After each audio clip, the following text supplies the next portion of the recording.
নমস্কার। গল্পসঙ্গীর গল্পের আসরে আপনাদের স্বাগত জানাই। আজ আপনাদের পড়ে শোনাব সাহিত্যিক প্রভাত কুমার মুখোপাধ্যায়ের লেখা গল্প মাদুলি।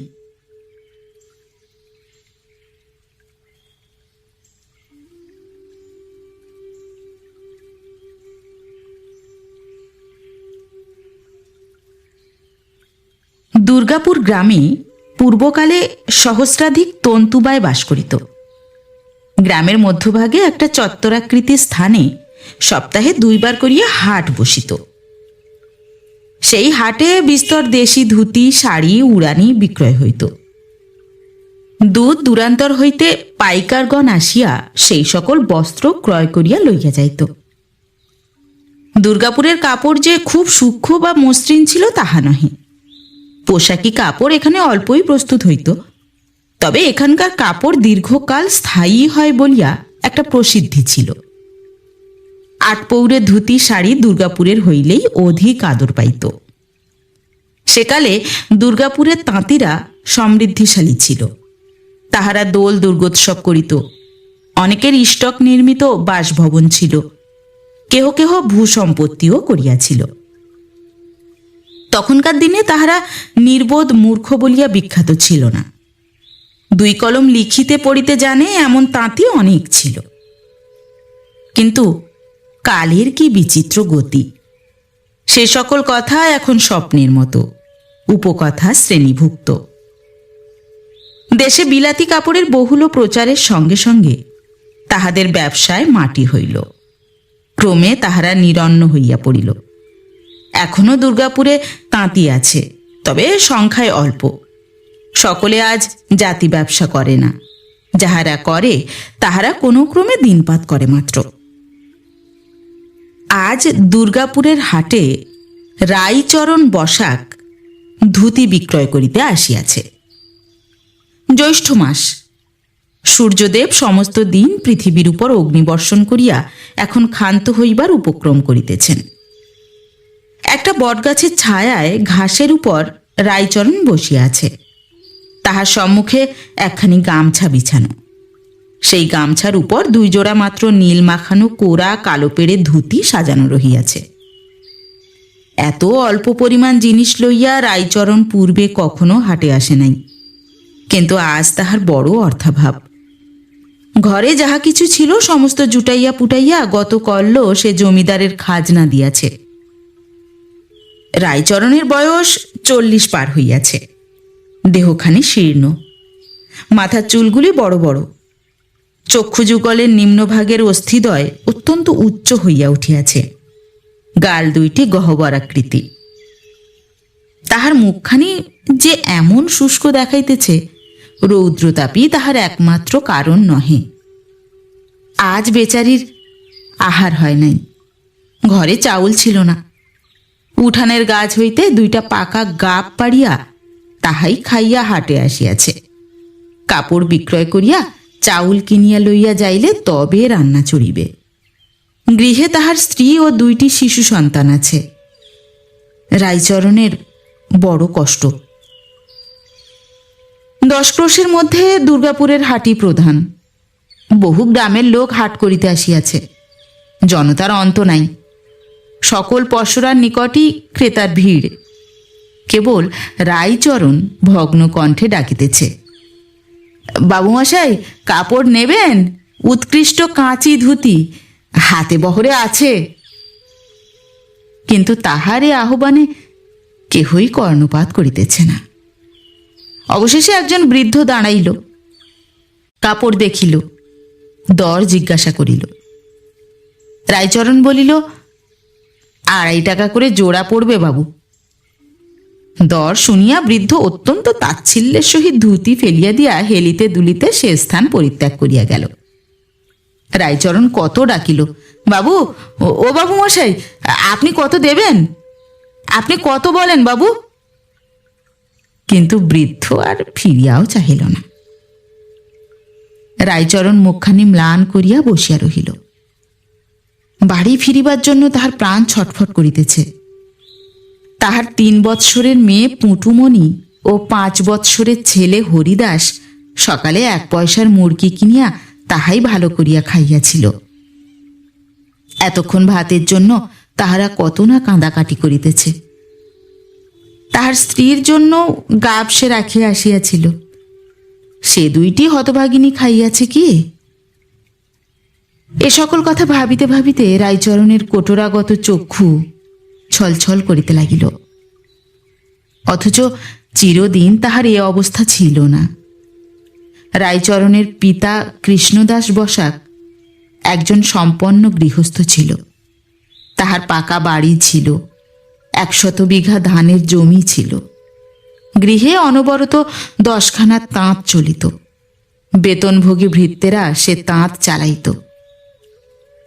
কৃষ্ণদাসের জীবিত কালেই ম্যানচেস্টারের কৃপায় অধিকাংশ তাঁত বন্ধ হইয়া গিয়াছিল বটে, কিন্তু তথাপি গৃহে কখনো অন্নাভাব হয় নাই। এমনকি বংশানুক্রমে যে সকল পূজা পার্বণ চলিয়া আসিতেছিল তাহাও নির্বাহিত হইত। রায়চরণ সাবালক হইবার পূর্বেই তাহার পিতার মৃত্যু হয়। সে আজ 25 বৎসরের কথা। এখন আর তাহার সে পাকা বাড়ি নেই। সংস্কারাভাবে ইষ্টকের ভগ্ন স্তূপ হইয়া পড়িয়া আছে। তাহার পাশেই রায়চরণ মৃত্তিকার কুটির তুলিয়াছে। সে 100 বিঘা জমির মধ্যে 3 বিঘা মাত্র অবশিষ্ট আছে। বাকি সমস্ত ভট্টাচার্য মহাশয় নিলামে খরিদ করিয়া লইয়াছেন। বাগান পুকুর সমস্তই ওইরূপে ভট্টাচার্যের করকবলিত হইয়াছে। একদিনে নহে, একবারে নহে, ক্রমে ক্রমে, অল্পে অল্পে। বিপদের সময় ভট্টাচার্য মহাশয়ই রায়চরণের একমাত্র বন্ধু। হাত পাতিলেই কর্জ দিতেন। সুদটা কিছু উচ্চ হারেই লেখাইয়া লইতেন। রায়চরণ তজ্জন্য তাহাকে অনুযোগ করিলে বলিতেন, বাপু হে, আমিও ছাপোষা মানুষ, ওর কমে দিতে গেলে আমার সংসার চলে কেমন করে বলো? কিন্তু 10 টাকা কর্জ লইয়া বৎসর 2-3 পরে 150 টাকার একতরফা ডিক্রি তাহার নামে কেমন করিয়া হইত তাহা রায়চরণ মোটেই বুঝিতে পারিত না। জিজ্ঞাসা করিলে ভট্টাচার্য মহাশয় বলিতেন, ইংরাজের আইন আদালত বড় শক্ত ব্যাপার, কি থেকে যে কি হয় ও কিছু বোঝবার জো নাই। আমরা আগম নিগম তন্ত্র পুরাণ সবই তো পড়েছি, তবু আমাদেরই বুঝতে মাথা ঘুরে যায়। তুমি তো তাঁতির ছেলে, জাত বোকা। রৌদ্র ক্রমে নিবিয়া গেল। হাট ভাঙিতে আরম্ভ হইল। যাহাদের দূরে যাইতে হইবে তাহারা আর থাকিতে পারে না। ময়রার দোকানে 2-1 পয়সার জল খাইয়া তাহারা স্ব গ্রামাভিমুখে পদচালনা করিল। হাটের চারিপাশে অনেকগুলি স্থায়ী দোকান, মনোহারী দ্রব্যের দোকান, মুদির দোকান, কাপড়ের দোকান। ওই যে সর্বাপেক্ষা বৃহদায়তন কাপড়ের দোকানখানি দেখা যাইতেছে, উহাই ভট্টাচার্য মহাশয়ের। ওখানেও এখন আর তেমন ভিড় নাই। কেবল 2-4 জন চাষি লোক লাট্টু মার্কা, বলদ মার্কা বিলাতি ধুতির জমি ও মূল্যের তারতম্য পর্যালোচনা করিয়া কোনখানা কিনিবে কিছুই ঠিক করিতে পারিতেছিল না। অবশেষে বস্ত্র বিক্রয় সম্বন্ধে হতাশ হইয়া রায়চরণ উঠিয়া পড়িল। স্থির করিল ভট্টাচার্য মহাশয়ের দোকানেই 2 জোড়া দিবে বলিয়া কহিয়া নগদ মূল্যটা চাহিয়া লইবে। ভট্টাচার্যের দোকানে কাপড় দেওয়া রায়চরণ মোটেই পছন্দ করিত না। হাটের খরিদ্দারের নিকটে যে মূল্য পাওয়া যায় ভট্টাচার্য তাহা দেন না, তাহাও নগদ নহে, বিক্রয় করিয়া মূল্য দিয়া থাকেন। একটা ধারাবাহিক হিসাব চলিয়া আসিতেছে। মূল্য বাবদ যত টাকা পাওনা আছে বলিয়া রায়চরণ মনে মনে হিসাব করিয়া রাখিত, খাতা দৃষ্টে ভট্টাচার্য মহাশয় তদপেক্ষা অনেক কম বলিতেন। প্রতিবাদ করিলে উত্তর দিতেন, বাপু হে, আমার পাকা খাতায় লেখা রয়েছে, তুমি বললেই হবে। জানো তো কথায় আছে, লেখার করি বাঘে না খায়।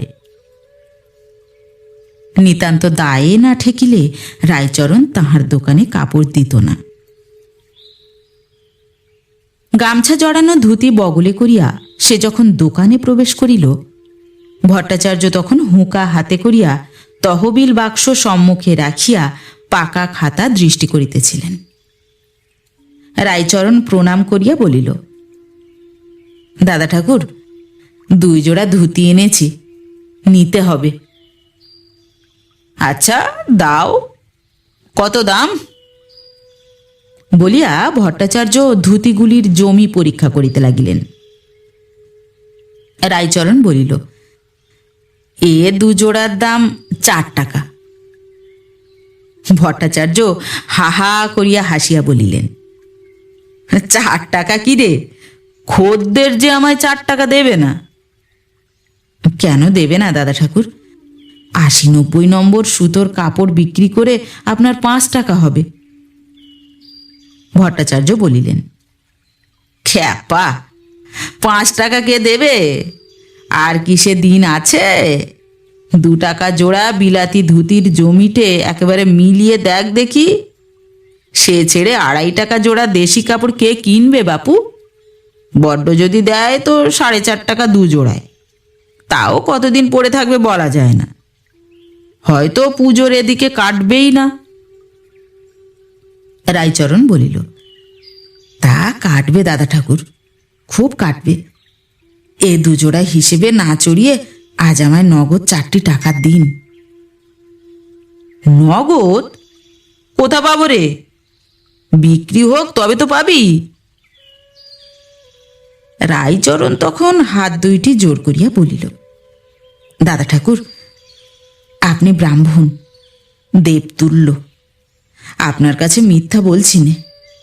আজ আমার বড় দরকার, তাই নগদ টাকাটা চাচ্ছি। কি দরকার? আজ আমার ঘরে চাল নেই বলে সমস্ত দিন সপরিবারে খাওয়া হয়নি। বাজার করে নিয়ে যাব, তবে হাঁড়ি চড়বে। ভট্টাচার্য বলিলেন, তা তো হলো, কিন্তু আমার দিকটিও তো তোমার দেখা উচিত বাপু। নগদ আমি যে 4টি টাকা দেব, আর পুজো অবধি ও মাল যদি পড়ে থাকে, তবে কমাসে 4 টাকার সুদটা হিসেব করো দেখি। রায়চরণ বলিল, সুদের কথা ধরবেন না দাদা ঠাকুর। না ধরলে চলে কই বাপু, আমিও তো ছাপোষা মানুষ। আচ্ছা আচ্ছা, তুমি যখন অত করে বলছো, তখন হিসেবে 2 টাকা নিয়ে যাও। বলিয়া ভট্টাচার্য মহাশয় বাক্স হইতে 2টি টাকা বাহির করিয়া রায়চরণের হস্তে দিলেন। কিছু দূরে তাহার জ্যেষ্ঠ পুত্র মৃত্যুঞ্জয় বসিয়া দোকানের কাজ করিতেছিল। তাহার দিকে ফিরিয়া বলিলেন, ওহে মৃত্যুঞ্জয়, লেখো তো, রায়চরণ বসাক, তন্তুবায়, জমা 2 জোড়া 80-90 নম্বরের প্রমাণ ধুতি বাবদ 4 টাকা, খরচ 2 টাকা গুজরত খোদ। বলিয়া তিনি গম্ভীরভাবে তামাক টানিতে লাগিলেন। রায়চরণ প্রণাম করিয়া বিদায় গ্রহণ করিল। মৃত্যুঞ্জয় জমা খরচের খাতায় রায়চরণের নামে 70-80 নম্বরের 2 জোড়া ধুতি বাবদ 3.5 টাকা জমা লিখিয়া রাখিল। তাঁতিদের হিসাব লিখিবার সময় বাচনিক আদেশ হইতে এই প্রকার ছুট বাদ দিয়া লেখাই ও দোকানের নিয়ম ছিল। মৃত্যুঞ্জয় পিতার উপযুক্ত পুত্র। রায়চরণ 1টি টাকা ভাঙাইয়া প্রয়োজনীয় দ্রব্যাদি ক্রয় করিয়া তাড়াতাড়ি বাড়ি আসিল। তখন সন্ধ্যা হয় হয়। অন্দরে পদার্পণ করিবা মাত্র তাহার স্ত্রী আসিয়া জিজ্ঞাসা করিল, কি গো, কাপড় বিক্রি হলো?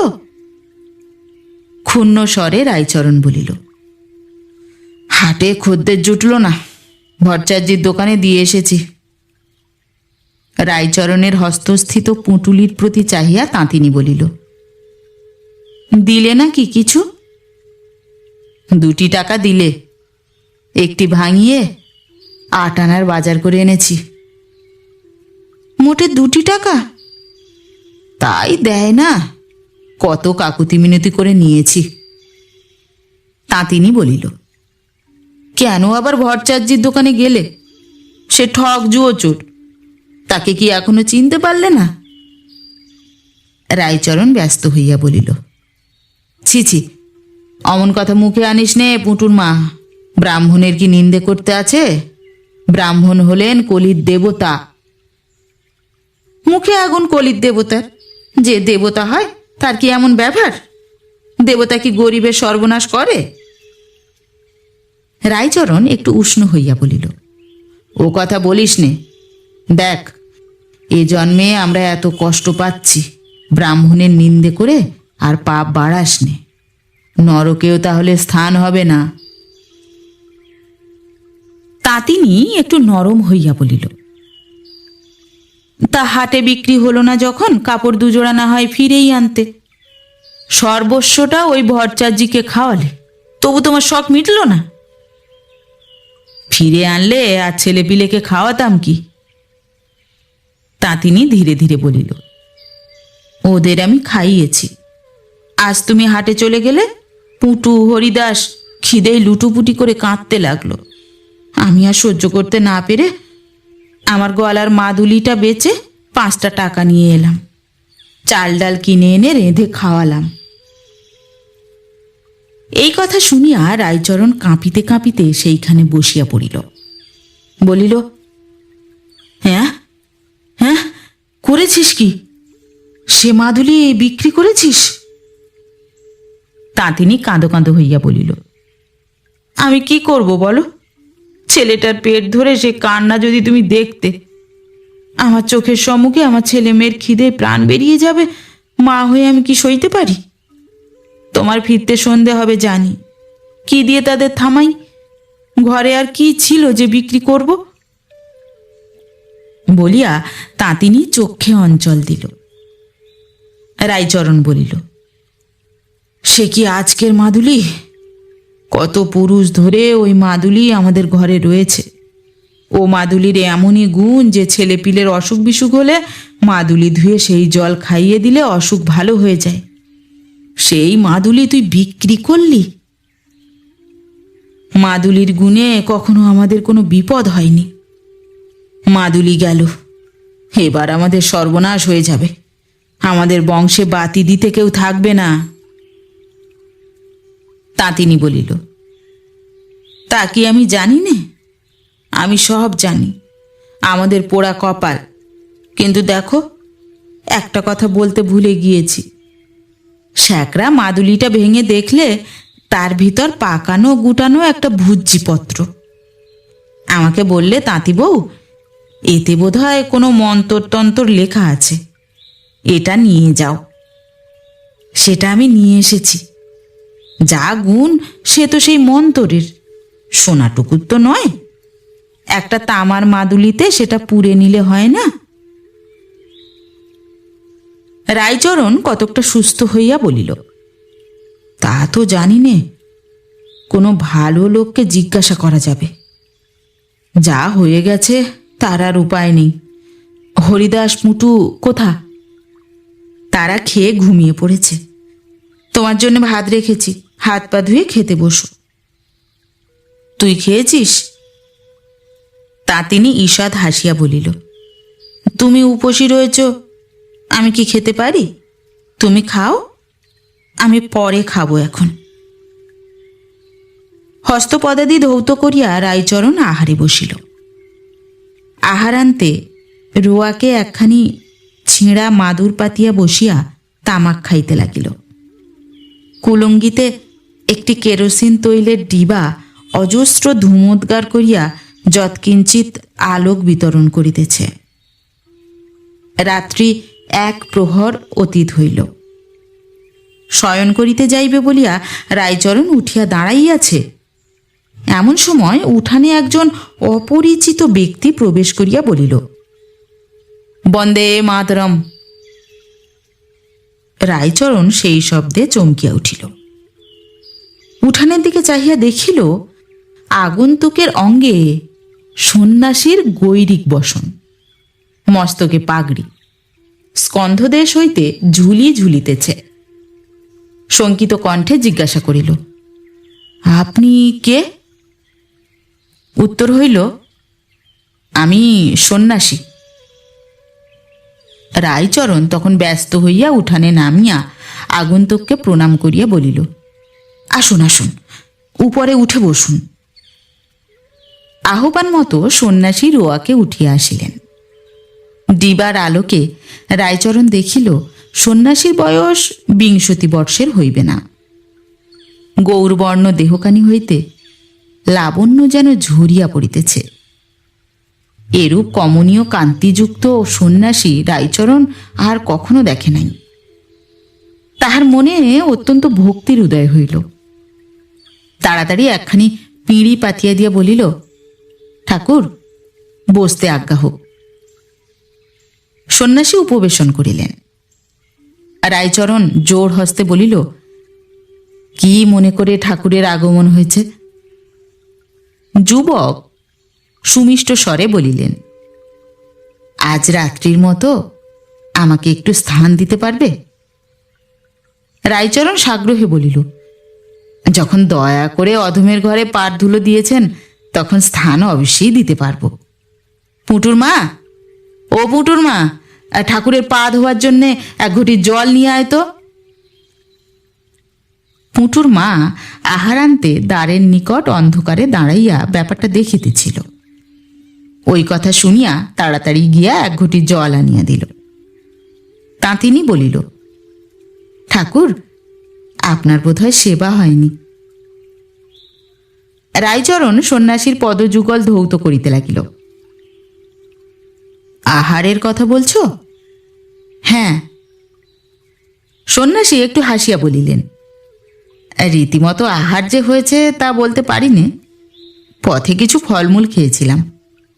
আমাদের সমিতির একটা নিয়ম এই যে ক্ষুধা তৃষ্ণা সহ্য করা অভ্যাস করতে হবে। তাই আমি অনেক সময় খাদ্য উপস্থিত থাকলেও খাইনি। আজ আর কিছু খাবো না। রায়চরণ তাহার পা মুছাইয়া দিয়া বলিল, তাও কি হয় ঠাকুর? গৃহস্থের বাড়ি সাধু সন্ন্যাসী এসে উপবাসী থাকলে ভারী অপরাধ হয়, গৃহস্থের অকল্যাণ হয়। বাবা, আমাদের দয়া করুন।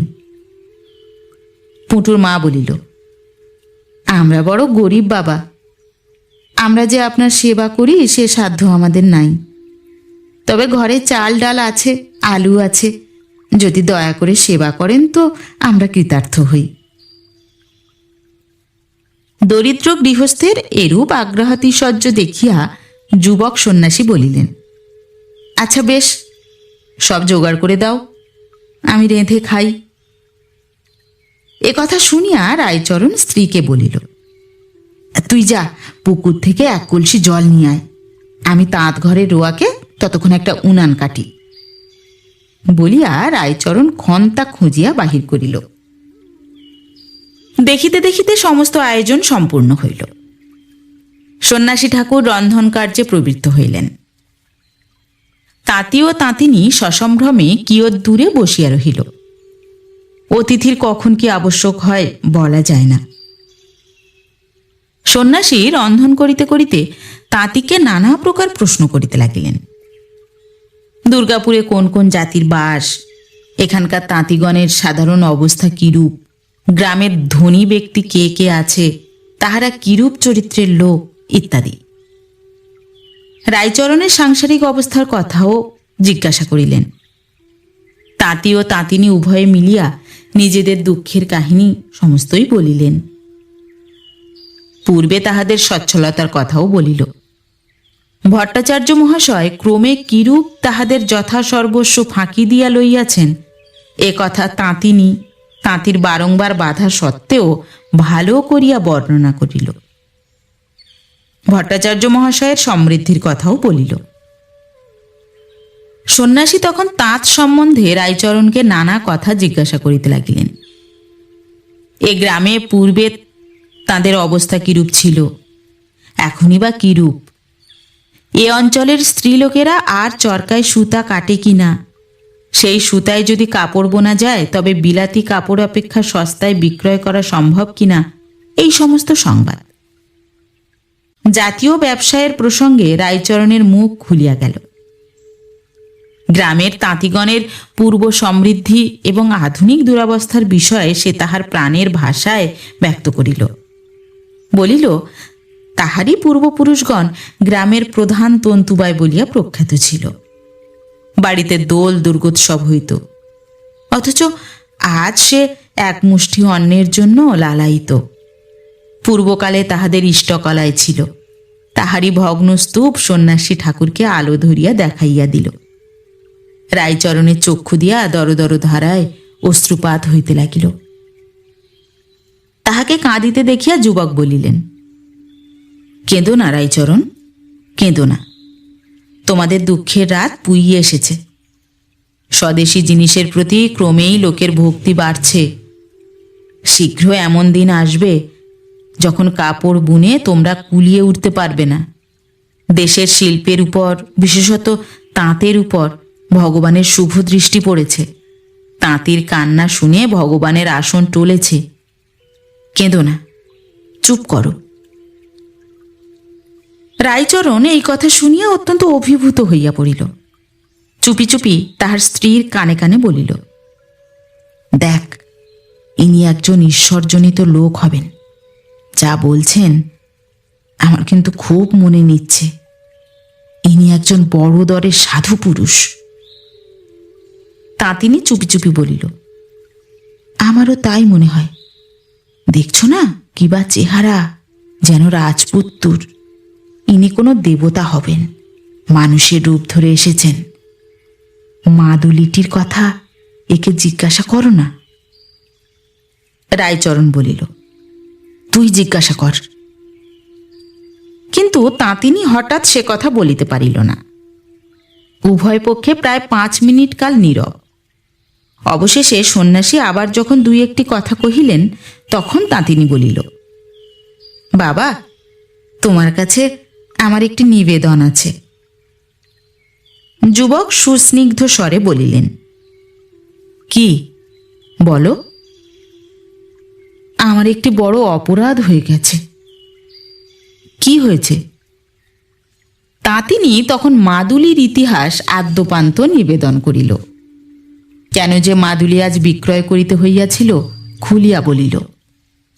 রায়চরণ যে অমঙ্গল আশঙ্কা করিয়াছিল তাহাও জানাইল। সমস্ত শুনিয়া সন্ন্যাসী বলিলেন, সে ভূর্যপত্রখানি আনো, কি মন্ত্র লেখা আছে দেখি। তাঁতিনী সেখানি আনিয়া দিল। যুবক সাবধানে সেটি খুলিয়া আলোকের নিকট ধরিয়া পরীক্ষা করিলেন, কিন্তু কোনো লেখা দেখিতে পাইলেন না। এখানে ওখানে দুই একটা অলক্তক চিহ্ন আছে, কোনো কালে হয়তো অক্ষর ছিল, কিন্তু এখন অদৃশ্য। সেখানে আবার গুটাইয়া রাখিয়া বলিলেন, আচ্ছা, পরে আমি ভালো করে দেখব এখন। তাঁতিনী বলিল, আমরা মনে করেছিলাম যে ভট্টাচার্য মহাশয়ের কাছে গিয়ে এর বিধেন নেব, কিন্তু আমাদের খুব ভাগ্যি যে তুমি এসে পড়েছ বাবা ঠাকুর। তুমি এর বিধেন দাও, যাতে আমাদের কোনো বিপদ না হয়, এমন করো বাবা। সন্ন্যাসী ঠাকুর নীরবে আপনার রন্ধন কার্য করিয়া যাইতে লাগিলেন। মাদুলি বিক্রয়ের করুণ ইতিহাসটি তাহার হৃদয়কে অভিভূত করিয়া ফেলিল। কিছুক্ষণ পরে সন্ন্যাসী হঠাৎ বলিলেন, আচ্ছা দেখো, তোমরা যদি অনেক টাকা পাও তো কি করো? তাঁতিনী বলিল, কত টাকা বাবা? এই 1000 কি 2000 কি 5000। তাঁতিনী সাগ্রহে জিজ্ঞাসা করিল, বাবা ঠাকুর, তুমি কি সোনা তৈরি করতে জানো? রায়চরণ গোপনে তাহার স্ত্রীর হাত টিপিয়া দিয়া চুপি চুপি বলিল, চুপ কর, বোধহয় বাবার দয়া হয়েছে। পরে প্রকাশ্যে বলিল, যদি টাকা হয় বাবা, তবে তীর্থধর্ম করি। শুধু তাই? তা করলেই কি টাকার সদ্ব্যয় হয়? রায়চরণ বলিল, আমি মুখ্য মানুষ, আমি আর কি জানি বাবা, আপনি উপদেশ দিন। আমি যেরকম উপদেশ দেব তা যদি তুমি পালন করতে পারো তাহলে হয়তো ভগবান তোমায় 5,000 টাকা দিতে পারেন, অবশ্য যদি তাঁর দয়া হয়। রায়চরণ আগ্রহের সহিত বলিল, হ্যাঁ বাবা, যেরকম বলবেন তাই করব। পাক সমাপ্ত হইল। হাঁড়ি নামাইয়া রাখিয়া হস্ত ধৌত করিয়া সন্ন্যাসী ঠাকুর তাঁতি ও তাঁতিনীর সম্মুখে আসিয়া বসিলেন। গম্ভীরভাবে বলিলেন, যদি ভগবান তোমায় 5,000 টাকা দেন। তাঁতিনী বাধা দিয়া বলিল, কেমন করে দেবেন বাবা? রায়চরণ তাড়া দিয়া বলিল, চুপ কর। যুবক হাসিয়া বলিলেন, ভগবান কি নিজে হাতে করে কাউকে কিছু দেন? কোনো মানুষের হাত দিয়ে পাঠান। রায়চরণ, যদি ভগবান তোমায় 5,000 টাকা দেন তবে যেন তার মধ্যে কেবল 1,000 টাকা তোমায় খেতে পড়তে দিয়েছেন, সে তুমি নিজের জন্য ব্যয় করবে, আর বাকি যে 4,000 সে তোমায় তাঁতের জন্য ব্যয় করতে হবে। 4,000 টাকায় এই গ্রামে তুমি একটি তাঁতশালা স্থাপন করবে। যতগুলো হয় তাঁত খাটিয়ে এই গ্রামের তাঁতিদের ডেকে তাদের রীতিমতো মাইনে দিয়ে প্রতিদিন কাপড় বোনাবে। সেই কাপড় বিনা লাভে বিক্রি করবে। কেমন, এ কাজ তুমি পারবে? রায়চরণ অত্যন্ত উৎসাহিত হইয়া বলিল, আগে বাবা ঠাকুর, খুব পারব, কেন পারব না? আমার 7 পুরুষ তো ওই কাজই করে এসেছে, বেশ পারব। লাভ করতে পাবে না, তৈরি করার যা খরচ সেই হিসাব করে বেচতে হবে। আগে আমি যদি লাভ করি তবে সে যেন আমার পক্ষে গোরক্ত ব্রহ্মরক্ত হয়। উত্তম কথা। 1,000 টাকা সম্পূর্ণ তোমার, যেরকম ইচ্ছে খরচ করতে পারবে। আজ্ঞে। তাহলে 5,000 টাকা পাবে তুমি। কেমন করে পাবে বলে দিই। ভগবান তোমাকে ও টাকা ভট্টাচার্যি মহাশয়ের হাত দিয়ে পাঠাবেন। তাঁতিনী বলিল, ভট্টাচার্যি দিলে হয়, ও হয়তো নিজেই কাপ করবে। সন্ন্যাসী হাসিয়া বলিলেন, ভগবানের টাকা হজম করা সহজ নয়। কি রকমের টাকা ভট্টাচার্যি দেবেন তাও বলে দিই। হঠাৎ তোমার এই ভিটেখানি নেবার জন্য তার ভারী আগ্রহ হবে। ভগবানই ওকে ওই মতি বুদ্ধি দেবেন। ভট্টাচার্যি প্রথমে অল্প টাকা দিয়ে তোমার ভিটে কিনতে চাইবেন, তুমি দিও না। ক্রমে উনি দর বাড়াতে থাকবেন, তবু তুমি দিও না। শেষে যখন উনি 5,000 টাকা পর্যন্ত উঠবেন তখন তুমি দিও। নগদ টাকা নিয়ে তবে দেবে। যেমন আজ্ঞে করেন। আমার সঙ্গে তোমাদের যে এসব কথাবার্তা হলো তা কারোর কাছে প্রকাশ করো না। যদি একটি প্রাণীও কথা শোনে তাহলে সমস্ত পণ্ড হয়ে যাবে, টাকা কড়ি কিছুই পাবে না। আমি এখানে এসেছিলাম তা পর্যন্ত যেন প্রকাশ না হয়। রায়চরণ বলিল, শুনছিস তো পুঁটির মা, সাবধান, তোর আবার পেটে কথা থাকে না। আচ্ছা বেশ, এখন তোমরা শয়ন করোগে, আমায় একটু পূজা পাঠ করতে হবে, তারপর আহার করে আমি শয়ন করব। তোমরা খুব ভোরে আমায় উঠিয়ে দেবে। 2 দণ্ড রাত বাকি থাকতে থাকতে গ্রাম পরিত্যাগ করে যাব। রায়চরণ হাত জোড় করিয়া বলিল, বাবা ঠাকুরের সেবা হোক, তবে আমরা শুতে যাব। কিছু যদি দরকার হয়। কিছু দরকার হবে না, তোমরা যাও। তাঁত ঘরে ঠাকুরের বিছানা করা আছে। বলিয়া তাঁতি ও তাঁতিনী প্রণাম করিয়া বিদায় হইল। সন্ন্যাসী ঠাকুর প্রদীপটা কাছে আনিয়া ঝুলি হইতে একখানি গীতা বাহির করিয়া পাঠ আরম্ভ করিলেন। ভোর রাত্রে তাঁতি ও তাঁতিনী আসিয়া সন্ন্যাসীকে জাগাইয়া দিল। সন্ন্যাসী যাত্রার জন্য প্রস্তুত হইয়া বলিলেন, তোমার মাদুলির ভিতর যে কাগজখানি ছিল সেখানি বড় ভালো জিনিস। এই কাগজখানি একটু বেলা হলেই তাঁতিনি তুমি ভট্টাচার্য মহাশয়কে গিয়ে দেখাবে। মাদুলি ভাঙাতে কাগজখানি অশুদ্ধ হয়েছে কিনা তিনি শোধন করে একটা তামার কি অন্য কিছুর মাদুলিতে ভরে দেবেন। গলায় ধারণ করো, কোনো বিপদ আপদ হবে না। বলিয়া সন্ন্যাসী ভূর্য পত্রখানি তাঁতিনিকে দিলেন। তাঁতি তাহার ছেলে মেয়েটিকে আনিয়া বলিল, ঠাকুর, এদের আশীর্বাদ করুন, মাথায় পার ধুলো দিন। তাহাদিগকে আশীর্বাদ করিয়া সন্ন্যাসী বিদায় হইলেন। একটু বেলা হইলেই তাঁতিনি ভট্টাচার্যের গৃহে উপস্থিত হইল। তিনি তখন কাঁধে চাদর, হাতে ছাতি লইয়া দোকানে যাইবার উপক্রম করিতেছিলেন। তাঁতিনি তাহাকে প্রণাম করিয়া বলিল, দাদা ঠাকুর, আমাদের বড় বিপদ। ভট্টাচার্য ভাবিলেন, নিশ্চয়ই টাকা ধার করিতে আসিয়াছে। মুখ বাঁকাইয়া বলিলেন, কি হলো আবার? তাঁতিনি তখন মাদুলির আমূল ইতিহাস বলিয়া রায়চরণের আশঙ্কার কথা উল্লেখ করিল, আর বলিল, তা দাদা ঠাকুর, সে তো সোনার গুণ নয়, মন্তরটিরই তো গুণ।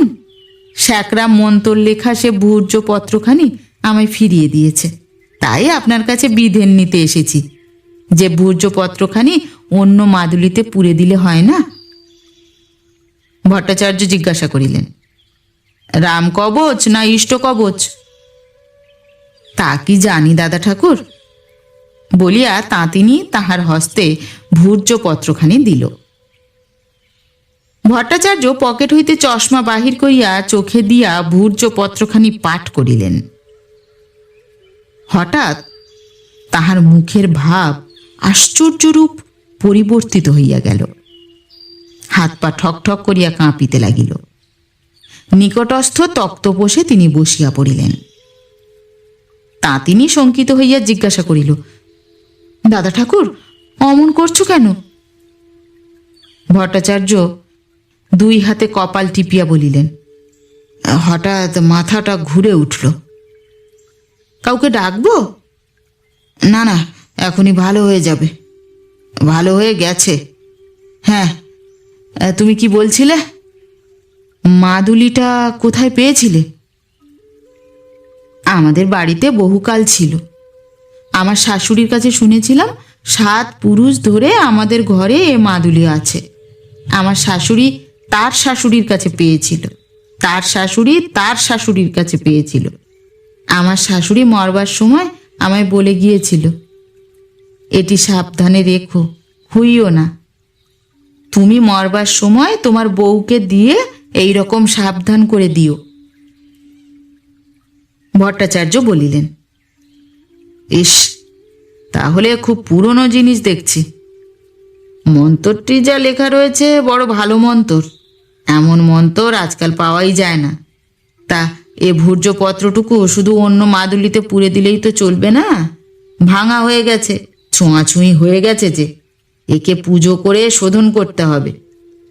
তার জন্যে আমার পাঁজি পুঁথি ঘেঁটে দিন দেখা দরকার। এক কাজ করো, এটি আমার কাছে থাক। দিন দেখে শোধন করে একটি তামার মাদুলিতে ভরে দেব এখন। তাঁতিনি বলিল, তাই রাখো। ভট্টাচার্য গলা ঝাড়িয়া মুখখানি অত্যন্ত সকরুণ করিয়া বলিতে লাগিলেন, আর তাও বলি তাঁতি বউ, তোমার বুদ্ধিটি বড় হালকা। বেশ তো, ঘরে ভাত ছিল না, আমাদের বাড়ি এসে চাইলে কি তোমার ছেলে মেয়ের জন্য 2 থালা ভাত পেতে না? মাদুলিটি বেচতে গেলে কেন? তাঁতি বুদ্ধি একেই বলে। তাঁতিনি বলিল, বুদ্ধি থাকলে আর এমন দুর্দশা হবে কেন দাদা ঠাকুর? সেই কথাই তো বলছি। আচ্ছা, এখন বেলা হলো, দোকানে যাই। বলিয়া ভট্টাচার্য নিষ্ক্রান্ত হইয়া গেলেন। পরদিন প্রাতঃকালে ভট্টাচার্য মহাশয় রায়চরণকে ডাকাইয়া পাঠাইলেন। রায়চরণ আসিয়া প্রণাম করিয়া বলিল, দাদা ঠাকুর ডেকেছেন? হ্যাঁ, বসো। একটা কথা তোমায় জিজ্ঞাসা করব বলে ডেকেছিলাম। তোমার ঘর দরজা আছে তা তো দেখছি নিতান্ত ভাঙা চোরা। কি করবো দাদা ঠাকুর, পেটেই খেতে পাইনে তো ঘর সারাবো কোথা থেকে? মাটির ঘর বই তো নয়, বছর বছর না সারালে টেকে না। ওই যে নীলু বাগ বলে ও পাড়ায় একজন কৈবর্ত ছিল, সে অন্য গ্রামে গিয়ে বাস করছে।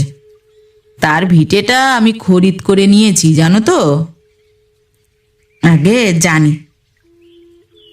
উঁচু রোয়াকওয়ালা বেশ শক্তপোক্ত দুখানা ঘর আছে, রান্নাঘর আছে, গোয়াল আছে, দুটো আম গাছ আছে, আরও সব আওলাত আছে। আমি বলি কি, সেই বাড়িতে গিয়ে তুমি বাস করো না কেন? আমি তোমায় অমনি দিচ্ছি, যদি তোমার ভিটেটুকু আমায় ছেড়ে দাও। সন্ন্যাসী ঠাকুরের ভবিষ্যৎবাণী ত্রিরাত্রি পোহাইতে না পোহাইতে ফলিতে লাগিল দেখিয়া রায়চরণের আপাদমস্তক কণ্টকিত হইয়া উঠিল। আত্মসংবরণ করিয়া জিজ্ঞাসা করিল, কেন দাদা ঠাকুর, আমার ভিটে নিয়ে আপনি কি করবেন? আমি ও জায়গায় একটি শিব প্রতিষ্ঠা করব মনে করেছি। কি বলো, দেবে? তোমার কিছু লোকসান নেই, বরং লাভই আছে। অমন ভালো বাড়ি, গাছপালা অমনি পাচ্ছ। রায়চরণ কয়েক মুহূর্ত নীরব থাকিয়া বলিল, আগে পৈতৃক ভিটে, 7 পুরুষ ওখানে বাস করেছে। ভট্টাচার্য মধুর হাস্য করিয়া বলিলেন, তাঁতি বুদ্ধি কি না? 7 পুরুষ বাস করেছে তো কি হয়েছে রে? অমন ভালো ঘর দোর মাগনা পাচ্ছিস, অমন গাছপালা, আমাদের কেউ দিতে চাইলে তো আমরা বর্তে যাই। রায়চরণ কথা কহে না, ঘাড় গুঁজিয়া দাঁড়াইয়া রহিল। এবার মন কাড়িয়া নেওয়া হাসি হাসিয়া ভট্টাচার্য বলিলেন, তোর মনের ভাবখানা আমি বুঝতে পেরেছি। তুই মনে করেছিস আমার ভিটেটা কিছু না হবে তো 1 বিঘে জমির উপর। নীলুবাগের যে বাড়ি 10 কাঠা হবে কিনা সন্দেহ, বেশিটা দিয়ে আমি কমটা কেন নিই, এই মনে করেছিস তো? আর কোনো উত্তর ভাবিয়া না পাইয়া রায়চরণ বলিল, আগে হ্যাঁ। তখন ভট্টাচার্য হো হো করিয়া হাসিয়া বলিলেন, কে বলে তাঁতির বুদ্ধি নেই? আচ্ছা বাপু, তোর ভিটেতে যেমন জমি বেশি আছে, তেমন না হয় 200-100 টাকাই ধরে নিবি। কেমন, সন্তোষ হলি তো? রায়চরণ তথাপি কিছু বলে না। ভট্টাচার্য বলিলেন, তাঁতি বউয়ের সঙ্গে পরামর্শ না করে কিছু বলতে পারছিস নে বুঝি? আচ্ছা যা, পরামর্শ কর। পরামর্শ করে ও বেলা এসে আমায় বলিস। নগদ 200 আর নীলুবাগের বাড়িখানা পাবি।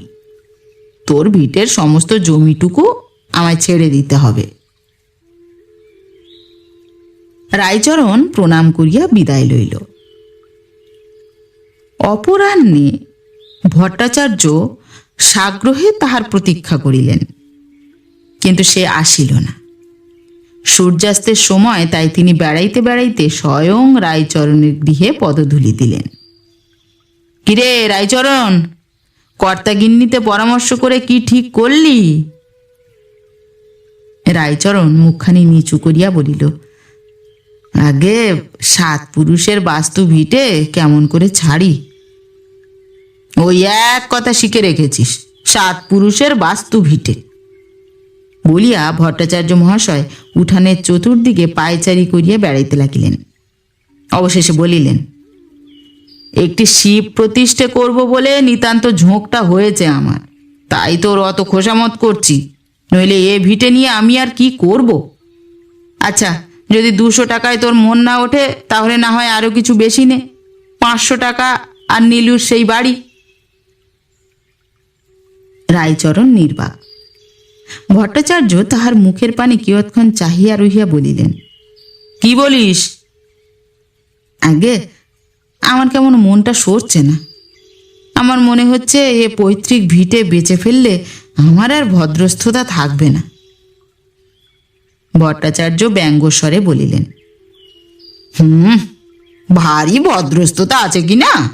এদিকে তো রাত পোয়ালে কি খাবি তার ঠিক নাই, 500-500 টাকা দিতে চাচ্ছি, যতদিন বাঁচতিস পায়ের উপর পা দিয়ে বসে খেতিস। তোর কপালে নেই সুখ, লোকে কি করবে বল? বলিয়া ভট্টাচার্য চারিদিকে আবার পায়চারি করিতে লাগিলেন। যেখানে রায়চরণের পূর্বপুরুষগণের পাকা বাড়ি ভগ্নস্তূপ হইয়া পড়িয়াছিল, সেখানে দাঁড়াইয়া ভট্টাচার্য মহাশয় যেন আপন মনেই বলিতে লাগিলেন, এই যে সব ইঁট পড়ে রয়েছে, ছোট ছোট পাতলা ইঁট, এসব সেকেলে ইঁট ভারী পোক্ত হয়। এমন ইঁট আর একালে তৈরি হয় না। একালের ইঁট হাত থেকে মাটিতে পড়লে ভেঙে যায়। সেকালের এসব ইঁট এখনো এত মজবুত যে শাবল মারলেও ভাঙে না।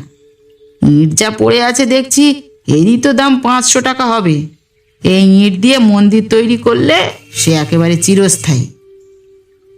রায়চরণ, আমি দরই বাড়িয়ে যাচ্ছি দেখে তুই বোধহয় ঠাউরেছিস আমার ভারী গরজ। আচ্ছা বলি শোন, এই ইঁটগুলো শুদ্ধ যদি আমায় দিস তবে 1000 টাকা দেব, ব্যাস, আর 1 পয়সা না। কোথা পাবো আমি এর বেশি? আমি ছাপোষা মানুষ। 1000 টাকা দিতেই আমার জিভ বেরিয়ে যাবে। যদি 1000 টাকায় হয় তো বল, নইলে বাবা মহাদেব মাথায় থাকুন, মন্দির প্রতিষ্ঠা করা আমার দ্বারা হলো না। বলিয়া তীক্ষ্ণ দৃষ্টিতে রায়চরণের পানে চাহিয়া রহিলেন। রায়চরণ কিছুই বলে না। তখন তিনি তাহাকে ছাড়িয়া তাঁতিনীকে ধরিলেন। বলি, তাঁতি বউ, রায়চরণ না হয় বুড়ো হয়েছে, ভীমরতি হয়েছে, তোমার তো এখনো যুবত্ব বয়স। তুমি কি বুঝতে পারছো না, এ ভিটে যা অন্য কেউ 100 টাকা দিয়েও কিনবে না, তার জন্যে আমি 1000 টাকা পর্যন্ত উঠছি। এমন সময় যে বাড়িখানি বেচে ফেলে তোমরা কোথায় দাঁড়াবে তার ঠিকানা নেই। একখানা বাড়ি পর্যন্ত দিচ্ছি, নীলুবাগ কৈবর্তর সেই বাড়ি, দেখেছ তো? 1000 টাকা দিতে চাচ্ছি, তবুও রাজি নয়। তুমিই না হয় ওকে বুঝিয়ে সুঝিয়ে বলো। 1000 টাকা কি অল্প টাকা? তোমার ওই যে ভাতের হাঁড়ি রয়েছে, ওরই 1 হাঁড়ি টাকা, বরং বেশি। আজ আমি এখন চললাম, সন্ধ্যা আহ্নিক করবার সময় হয়ে যাচ্ছে। ওকে বেশ করে বুঝিয়ে কাল সকালে এসো। তারপর সদরে গিয়ে রীতিমতো স্ট্যাম্প কাগজে লেখাপড়া করে কওলা করে দিও। 1000 টাকা নগদ নিয়ে গ্যাঁট হয়ে এসে বসো। এখন চললাম। পরদিন প্রাতে তাঁতি কিংবা তাঁতিনী কেহই ভট্টাচার্য মহাশয়ের কাছে উপস্থিত হইল না। তখন তিনি লোক দিয়া তাহাদিগকে ডাকাইয়া পাঠাইলেন। তাহারা আসিলে বলিলেন, কি গো, কি পরামর্শ হলো তোমাদের? রায়চরণ বলিল, পরামর্শ আর কি হবে দাদা ঠাকুর, ভিটে বেচতে পারবো না। কেন শুনি? বাপরে, 7 পুরুষের ভিটে কি বেচতে পারি? আমার ছেলেপিলের অমঙ্গল হবে। ইস, ভারী যে পণ্ডিত হয়েছিস রে, অমঙ্গল হবে কেন? অমঙ্গল হবে কেন? কেউ কি ও ভিটেতে কসাইখানা খুলছে?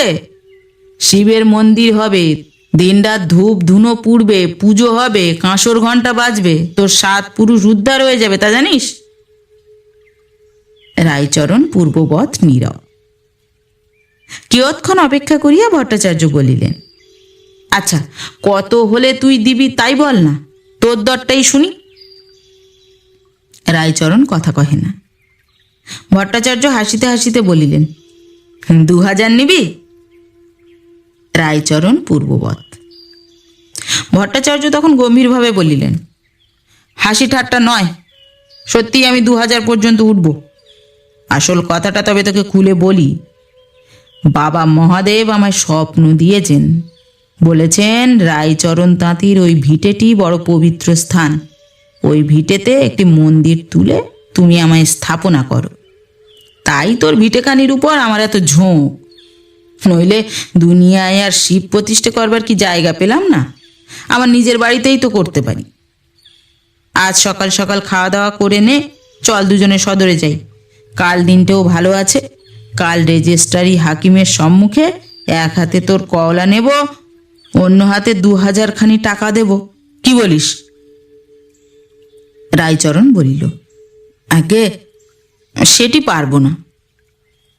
ভট্টাচার্য একটি দীর্ঘ নিঃশ্বাস ত্যাগ করিয়া বলিলেন, শাস্ত্রে যে আছে অদৃষ্ট ছাড়া পথ নেই, তা ঠিক।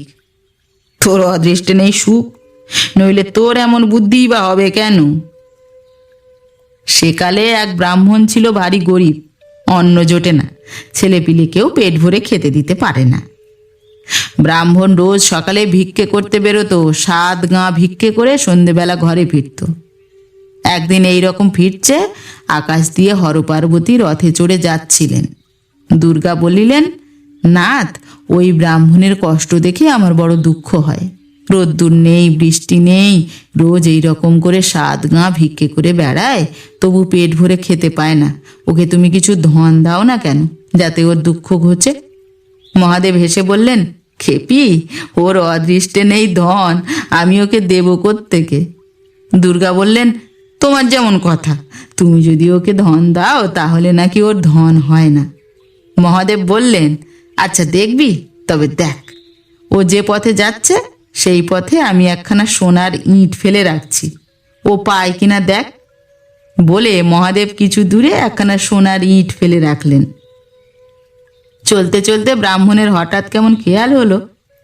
সে মনে মনে ভাবলে, আমি ভিক্ষে করে এত বছর ধরে রোজ রোজ এই পথ দিয়ে ঘরে ফিরি, এ পথ আমার এমন অভ্যাস হয়ে গেছে যে বোধহয় চক্ষু বুঝেও ঠিক চলে যেতে পারি। আচ্ছা দেখি না কেন পারি কিনা। বলে ব্রাহ্মণ চক্ষু দুটি বুঝেই পার হয়ে গেল।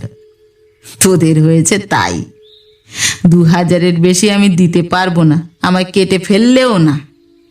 আচ্ছা এখন যা, ভালো করে ভেবে চিনতে দেখে যা হয় ও বেলা আমায় বলিস এখন। তাঁতি ও তাঁতিনী প্রণাম করিয়া প্রস্থান করিল। বাড়ি গিয়া তাঁতিনী বলিল, ওগো দেখো, আমি বলি কি, ভট্টাচার্য যে 2000 টাকা পর্যন্ত উঠেছে, ওতেই রাজি হও। বেশি লোভ করতে গিয়ে একুল ওকুল দুকুল যাবে। রায়চরণ বলিল, ঠাকুর তো বলে গেছেন 5000 টাকা আমি পাবো। 5000 টাকা ভট্টাচার্য দিতে পারবে কি? যা পাওয়া যাচ্ছে তাই যথেষ্ট, হাতেরটা ছাড়তে নেই। ওরে খেপি, 5000 টাকা কি ভট্টাচার্য আমায় দিচ্ছেন? 5টা পয়সা দেয় না তো 5000 টাকা, ও টাকা ভগবান দিচ্ছেন, ওর হাত দিয়ে দিচ্ছেন। ঠাকুর তো বলেই গেলেন। তাঁতিনী চিন্তিত হইয়া বলিল, ঠাকুর বলে গেলেন বটে, কিন্তু তিনি তো আর সত্যি দেবতা নন, তিনিও মানুষ। তার কথাই কি বেদবাক্যে? যদি শেষ পর্যন্ত না ফলে? রায়চরণ উত্তেজিত হইয়া বলিল, ছি ছি, এমন কথা বলিস নে পুটুর মা। তাঁরা হলেন সাধু পুরুষ, তাঁদের কথা মিথ্যে হবার জো আছে? তাঁদের কথায় সন্দেহ করাও পাপ। আমি 5000 টাকাই পাব। বাস্তবিক তাহাই হইল। ভট্টাচার্য মহাশয় পরদিন 3000 ও তৎপর দিন 4000-এ উঠিলেন।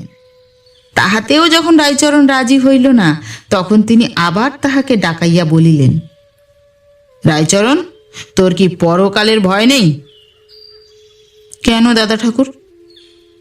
আমি যে এত করে তোর খোসামত করছি, ওই জায়গাটির জন্য 4000 টাকা পর্যন্ত দিতে চাচ্ছি, তুই রাজি হচ্ছিস নে? বাবা মহাদেব আমাকে স্বপ্ন দিয়েছেন, তোর ভিটের ওই জায়গাটুকু তার বড় প্রিয় স্থান।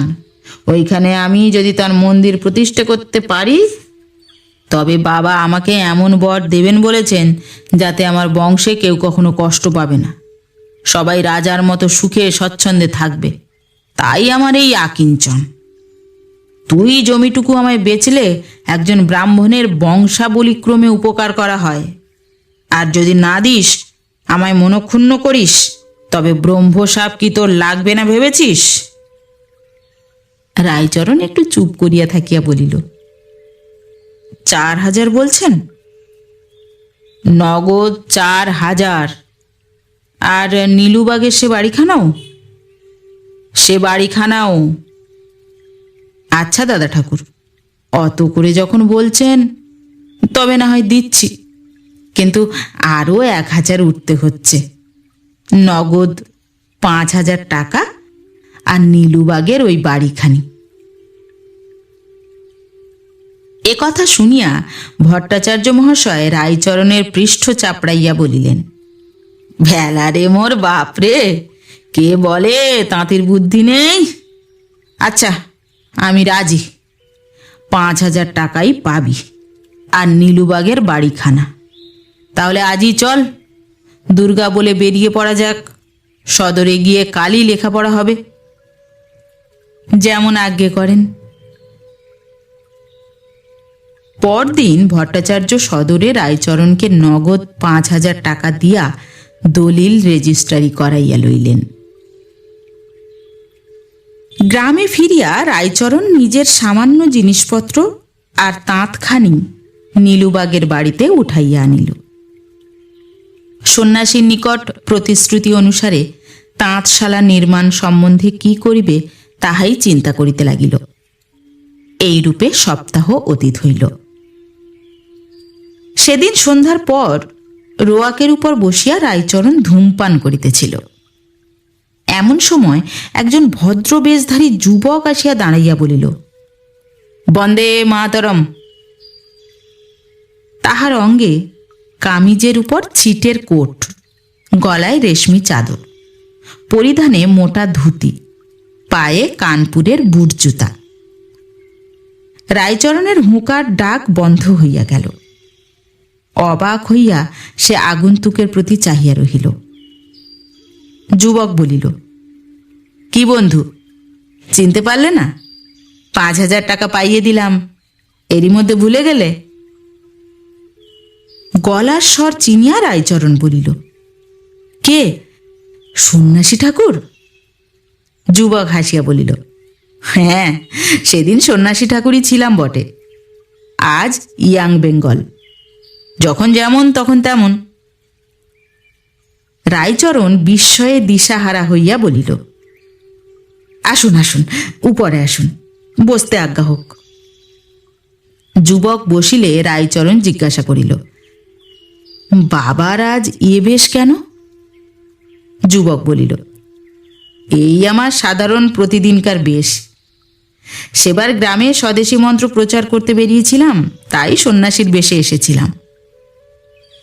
রায়চরণ কথা ভালো বুঝিতে পারিল না, সংশয়ের সহিত বলিল, আজ কি মনে করে আগমন? আজ দেখতে এলাম তুমি ভট্টাচার্য বুড়োর টাকাগুলো নিয়ে কি করছো। এখনো তো তাঁত টাত কিছুই বসাতে আরম্ভ করনি দেখছি। আর দেরি করছো কেন? সম্মুখে পুজো, বিস্তর দেশি কাপড় বিক্রি হবে। ভগবানের ইচ্ছায় এবার পুজোতে বিদেশি কাপড় খুব কম লোকই কিনবে। তাঁত চালাও, তাঁত চালাও, নইলে কেমন করে তাঁতের উন্নতি করবে? এবার স্বদেশীর জয় জয়কার। রায়চরণ জিজ্ঞাসা করিল, আপনি কি তবে সন্ন্যাসী নন? না গো কর্তা, সন্ন্যাসী কেন হতে যাব, বালাই ষাট। রায়চরণের বিস্ময় ক্রমেই বাড়িয়া চলিতেছিল। ভয়ে ভয়ে বলিল, আচ্ছা, আপনি যদি সন্ন্যাসী নন তবে আমায় 5,000 টাকা দেওয়ালেন কি করে? আমার সেই ভিটেটুকু, যার দাম 100 টাকাও হবে না, তার জন্যে ভট্টাচার্য যে 5,000 টাকা আমায় দিলে, আপনি কি করে তাকে এমতি দেওয়ালেন? যুবক হা হা করিয়া হাসিতে লাগিল, বলিল, আমি মতি দেওয়াইনি।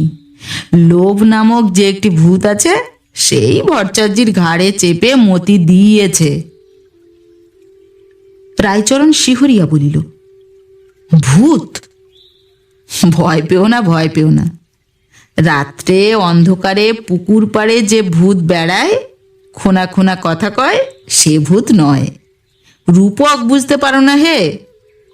আচ্ছা, তোমায় তবে খুলেই বলি শোনো। সেদিন তোমার স্ত্রী একটা সোনার মাদুলি বেচে এসেছিল, মনে আছে? আছে। তার ভিতরে একখানা ভুর্জিপত্র ছিল, স্যাকরা ফিরিয়ে দিয়েছিল। তোমার স্ত্রী আমায় সেটা দেখতে দিয়েছিল, মনে আছে? হ্যাঁ, তা দিয়েছিল বটে।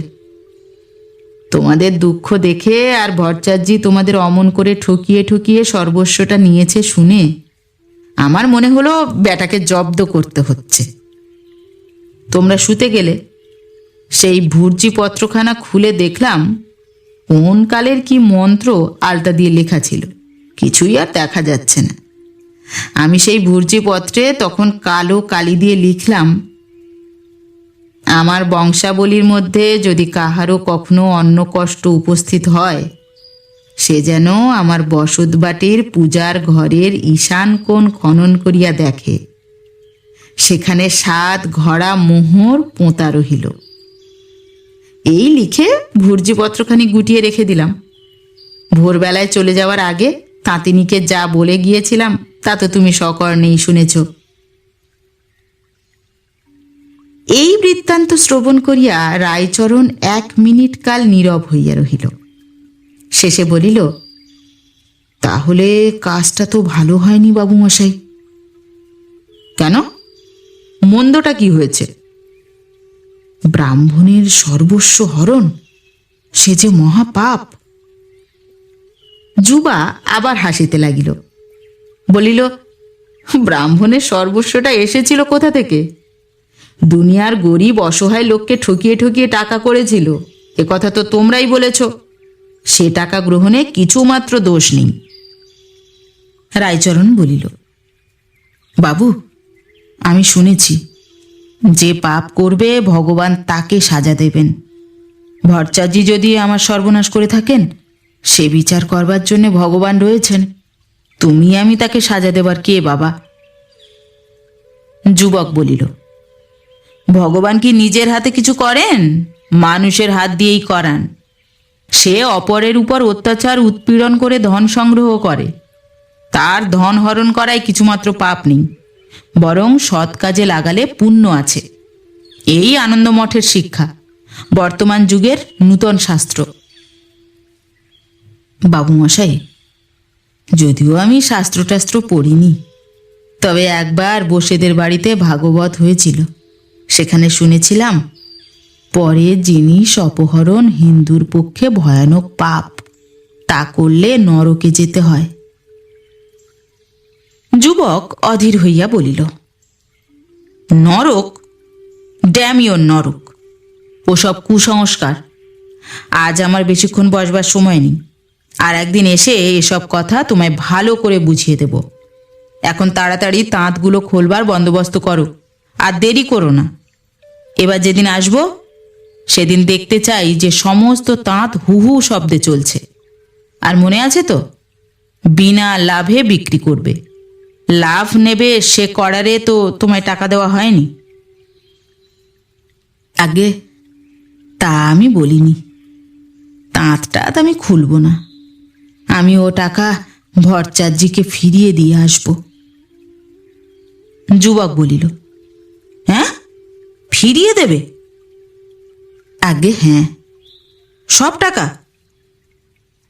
সব টাকা, একটি কানা করিও আমি রাখব না।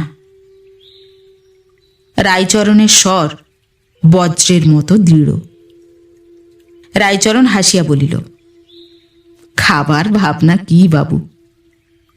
জীব দিয়েছেন যিনি, আহার দেবেন তিনি। গাছের পাতা খেয়ে থাকবো সেই ভালো, তবু অধর্মের করি খাবো না।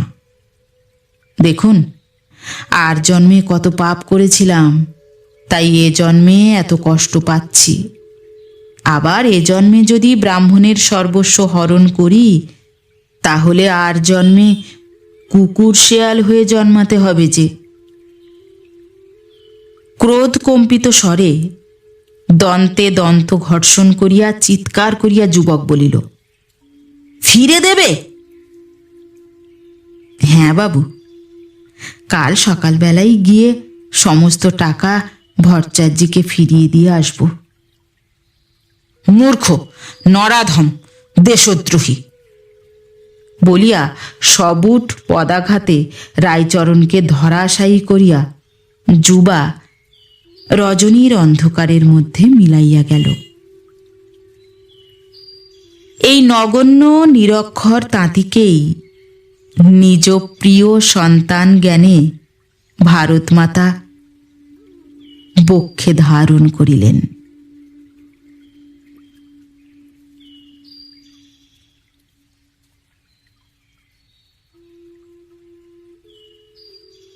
নমস্কার। নতুন একটি গল্প নিয়ে খুব শিগগির ফিরে আসছি। ততক্ষণ সবাই ভালো থাকবেন, সুস্থ থাকবেন।